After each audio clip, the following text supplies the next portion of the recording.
Hi guys, welcome to another video. So today I'm going to be talking about my mock draft for the 2025 NFL Draft. So I'm only doing the first round in this video, but if you guys would like to see, rounds 2, 3, 4, 5, 6, or 7, just let me know in the comments and I can try and get that done for you guys before the draft on Thursday. This is gonna be the first draft. I'm probably going to come out with another one on the morning of the draft.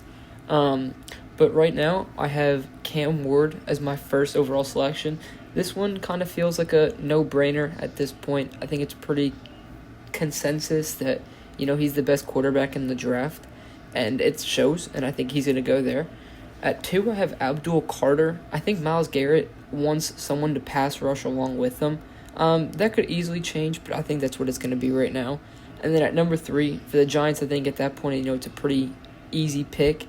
You go Travis Hunter. They need a little bit of receiver, a little bit of corner help. So, I think also him there, it'd be the best fit because they don't need him desperately to play, but if they do get him if they were to get him, he would be allowed to get reps on both sides of the ball as they have depth at both sides. And then at pick 4 for the Patriots, not to mention, this is going to be no trades. I'm going to have no trades in this mock. But I think when I do release another one on Thursday, that one's going to have trades. But then for pick 4 for the Patriots, I have Will Campbell going. I think their offensive line is a little iffy all around. I think there's a few solid spots, that you may not have to choose. But, between guard and tackle kind of flexibility. Some teams, I think, view Will Campbell as a guard just because of his arm length. But if you think he's a tackle, you could easily put him there as well. I think he's going to be good no matter where he plays. But I do think that the Patriots are going to pick 5. We have the Jaguars. I think this is going to be Mason Graham. I know it's kind of a... I feel like the Jags fans, for any of you guys out there, I feel like this is a boring draft for you guys because everyone kind of has them going here. But it just makes so much sense. Your running back room isn't, it's pretty solid enough with ETN and Bigsby that you don't go Genty. Obviously, you don't go quarterback with Shador still on the board. So I think, just adding an interior D-line piece, I think would work out. And then for the Raiders, obviously Ashton Genty, their running back room is probably one of the worst, if not the worst in the league. And that's a blue chip prospect. So that would instantly skyrocket your running back room. And then for the Jets, I have Armand Membu. If they make this pick, I think it just goes perfectly. I think they kind of have, their tackles for the future. You draft Olu Fashanu last year. You draft Membu this year.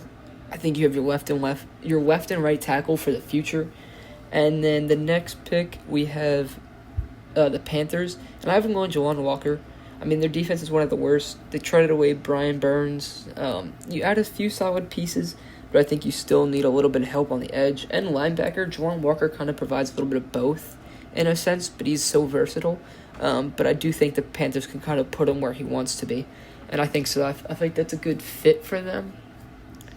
And then so next we have the Saints. I have them going Shador Sanders. Their quarterback room is, I don't know what Derek Carr's future is like. So, getting Shador, you don't have to start him year 1.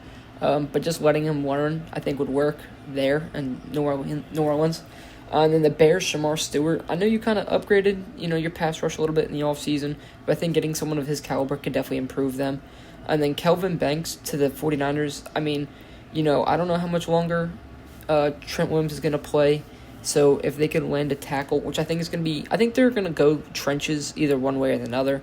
I have them going Kelvin Banks in this, but if they really like a defensive prospect, they could easily go that way. Because, you did cut what's his face. Oh, man. They cut the edge rusher. I blanked on his name because you were hopes of signing Joey Bosa and he didn't sign. But I think you need to invest in the offensive line, especially if you're going to pay Brock Purdy. I think it makes sense. So personally, I would go offensive line. But, they could definitely look in a different direction. And then for Dallas, I have them going Tarek McMillan. Tet just makes so much sense. I think you need another offensive weapon besides CD there.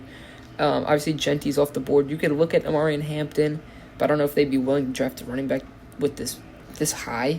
There's a lot of question marks on Hampton. A lot of people say he's going to be a first-round pick, but I just don't know where. I think trying to fit him in the team is kind of a difficult situation.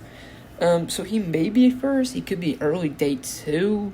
But I think if you could, land someone of McMillan's size, he's like 6'4", 6'5", could run a lot of routes. I think it fits Dallas's system pretty well, and so I would like to see him there. Dolphins, I have Will Johnson. It's perfect timing. I think, Jalen Ramsey and them are looking to trade away. Cater Kohu's still there. Xavier Howard is still, good, but he's kind of dealing with some injuries, I feel like. And then so I think if you can get another corner like Will Johnson, who slips down here, I think that could be perfect fit for them. I think he would fit in their system. You did lose Javon Holland in free agency, so you probably would need to add another DB, especially if Ramsey does get traded. Unless they, look to extend him, or if he ends up coming back like Tyreek. But I'm not sold on that, so I have Will Johnson going here. And then for 14, the Colts. This is just another pick. I feel like Colts fans would love Tyler Warren. I feel like they were looking to get Brock Bowers last year. Now if you can land someone like Warren, I think that'd be helpful as well. And then the Falcons, I have Michael Williams. This is another interesting pick. He's a good edge rusher. I think a great edge rusher. Falcons, I think, need an edge rusher, and so I think it kind of just fits for their future plans. If they want to compete, you need to have a good edge rusher, at least some solid ones. And so I feel like they need to, improve in this area. So I feel like selecting someone like Michael Williams would actually really help. He's pretty athletic. He does good stuff in Georgia, so I think it would kind of translate there. And then the Cardinals, this is an interesting pick for the Cardinals because you did upgrade your defensive line a lot in free agency. The defense is still a little iffy. I don't know exactly. You don't draft a running back. Your offensive line you've invested a good amount in. So I feel like Jihad Campbell is another that would be a good fit for them because he adds a little bit of flexibility. I mean, he's predominantly a linebacker, but you may be able to stick him, if you want to run a scheme where you could put him blitzing off the edge or whatever. So I think Jihad Campbell actually is going to come off earlier than. And then for pick 17, we have the Bengals. I think you go Mike Green here. I think he's very speedy edge rusher. I think kind of complements Trey Hendrickson from the other side. Their defensive line was struggled a lot last year. So I feel like if you can add an edge rusher of his caliber, I think it'd be, a great choice. So I feel like they're going to go defensive line, at least at some point, I think in the first 2 to 3 rounds, or first round to 3 rounds, I think you'll see them select defensive line. But I think they're going to go an edge rusher in the first round, and then if Mike Green's available, I think it's a great pick. And then for pick 18, we have the Seattle Seahawks, Tyler Booker out of Alabama. I mean, their offensive line struggled a lot, especially their interior. I know they have some, solid spots there, like Ike Ekwonu, I think, is there. Or no, he's a Panther. Charles Cross, sorry. They were in the same draft. I think would be another good pick. Charles Cross is solid, but I think you do need to invest a little bit more in that offensive line. And I think Booker kind of adds a little flexibility. I'm kind of still torn between Booker and Gray Zabel. I think I'm kind of like 1A, 1B for interior line. But I think Booker is going to be the one that comes off first. So I have Seattle taking the first interior offensive lineman off. And then pick 19, the Buccaneers. This is an interesting one. I have Malachi Starks going here. I think they're going to go defense. If Jihad Campbell's available, I think they would love and run that pick in. But unfortunately, they're not. He's not. So I have them going Malachi Starks. I think it could be another great complementary fit for them. I think he kind of fits what they like to do. I don't think they really care about size because they still have Antoine Winfield. So Starks isn't really that small, but he's a ball hawk. So I think he does kind of fit there. And then pick 20 for the Broncos, I have Matthew Golden. I think they're going to look to add another offensive weapon just to help out Bo Nix. I was going to have maybe Colston and Loveland go here, but then they signed Evan Ingram, so there's no real point unless they want to run a 12 formation, which I don't know if that's really Sean Payton's style. I don't know how Bo Nix would really do with it, especially neither of them are huge run blockers. They're more both pass catchers between Loveland and Evan Ingram. So I have Matthew Golden here. I think it kind of adds a little flexibility. He's an outside, can go move inside. And then you can also kind of move Courtland Sutton around. I think they complement each other very nicely. So I have them going. I have the Broncos. And then selecting pick 21, we have the Pittsburgh Steelers. I have them going Walter Nolan.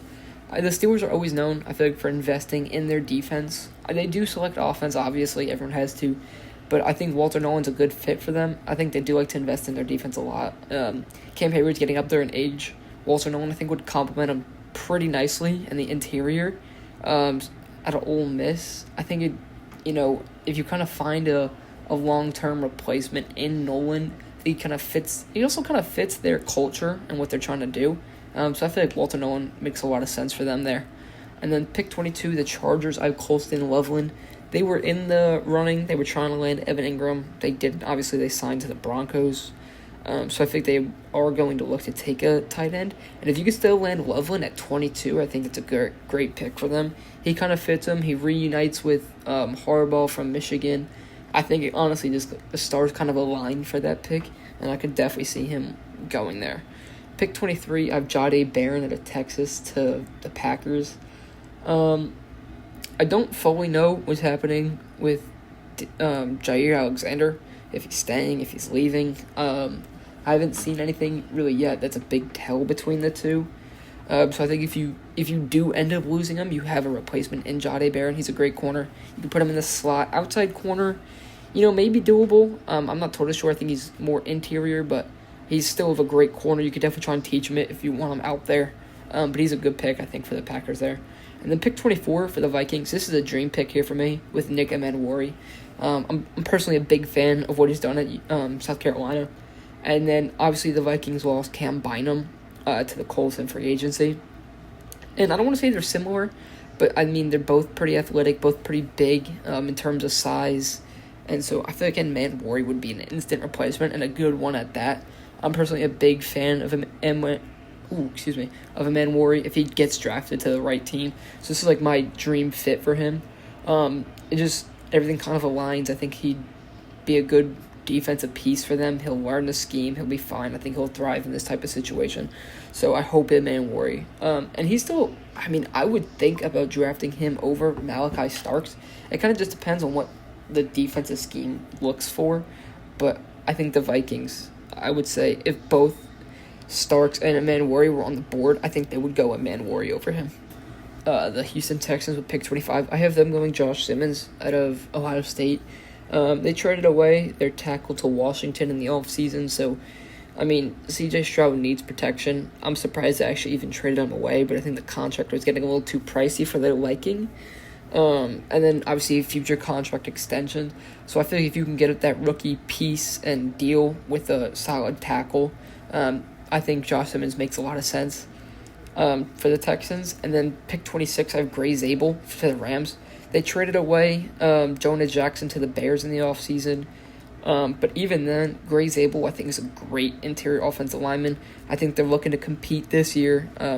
I know they lost Cooper Kupp.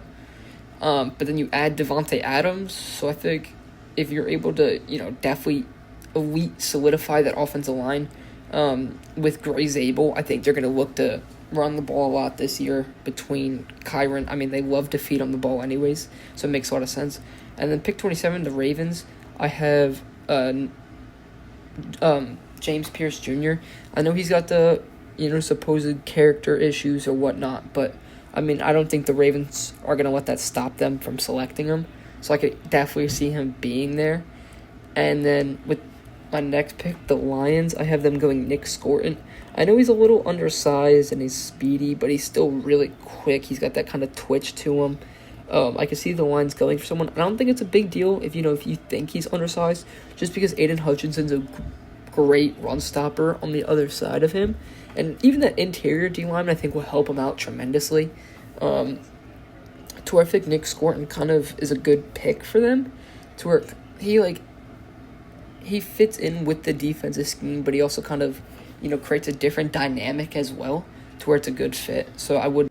And then, so for pick 29, the Commanders, I have Donovan Izuraku going there. I think they're going to look to add an edge piece over between the draft. And then with the, run of edge rushers between Scorton and Pierce going, I think they're going to want to take their pick on who they want and then, not gamble on the fact of who's going to be there in the second round, to where they go Izuraku. And then for the Bills, I have Derek Harmon. I think this is a good pick, kind of complements what they need to do. They extended some of their corners, so I don't think you really consider anyone here. Harmon's a great interior piece, kind of adds a little flexibility and a good rotation there for the Bills. And then Kenneth Grant to Kansas City. I think they also may want to, improve that interior line, defensive line. I know they're pretty solid there, but I think it's kind of a good fit between Grant. He's really good at what he does, and I think it kind of just makes sense for them. And then this is kind of a hot take for Philly. I mean, you traded away C.J. Gardner-Johnson throughout the offseason, and to where you kind of are missing a safety piece, but I think Watts kind of fits their scheme really well for some reason. And I think, like, I know it's kind of a hot take, but I definitely could see something. And I also just wanted to spice up the ending and try and keep it a little fresh right before the draft hits, because I think this is a possibility of them doing something like this. Unless, if there's, a man Warrior Starks, on the board down the line at this point, obviously, between one of them, unless they want to, go and get their guy. But, this team doesn't have a lot of holes in it. I mean, the offensive line is pretty complete. The quarterback, running back, receiving room, to where I feel like the only thing they could really do is just add someone on defense. And their biggest hole is because they traded someone away is safety position, to where, if they feel like they like this guy, just take him whenever he's there. Because there's no point in gambling, is he going to be there at 64? Or are you going to have to trade back up or whatever? So if he's here at 32 and you like what he can do, just take your guy. I mean, the Lions did it in the past, and it seemed to work okay for them. With Jahmyr Gibbs.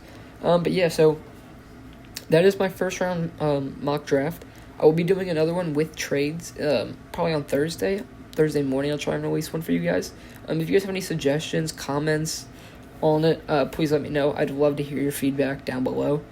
And then obviously,